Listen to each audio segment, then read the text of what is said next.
Hello guys, আশা করি তোমরা ভালো আছো, আমিও ভালো আছি। আমরা দুইজনে গেতেছি বাজারে কাপড় কিনবার নিগে।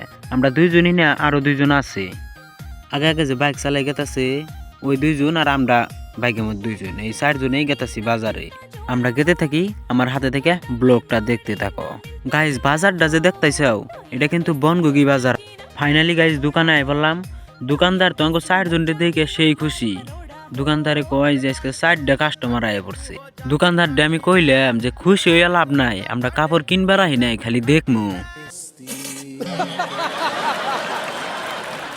কাপড় তো পছন্দ হইলই না, তাই থিয়াই পড়লাম। এখন মেলা করে দিলাম রাঙ্গা পানি ফেলে।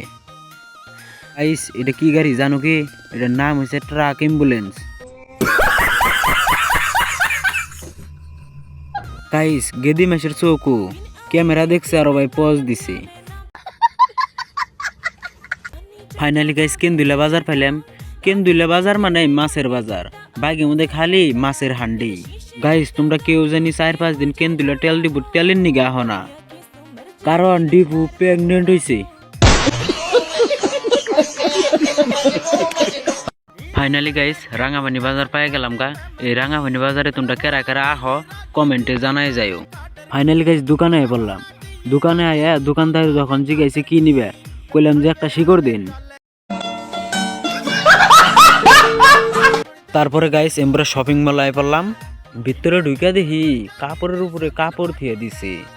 আমি কইলাম দোকানদার কাকু, কয়টা শিকড় থিয়া দিলেই হইতো। দোকানদার কাকু, কাপড় গুনা যে ফার্স্ট টাঙ্গাই থিয়ে দিছুনি না মরবো না?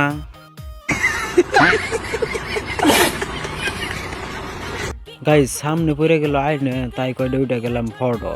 আজকের মতো এই হেনিতে আমার ব্লগটা শেষ দিয়ে দিলাম। যদি ভালো লেগে থাকে ডাম্মুত করে একটা শেয়ার করে দাও।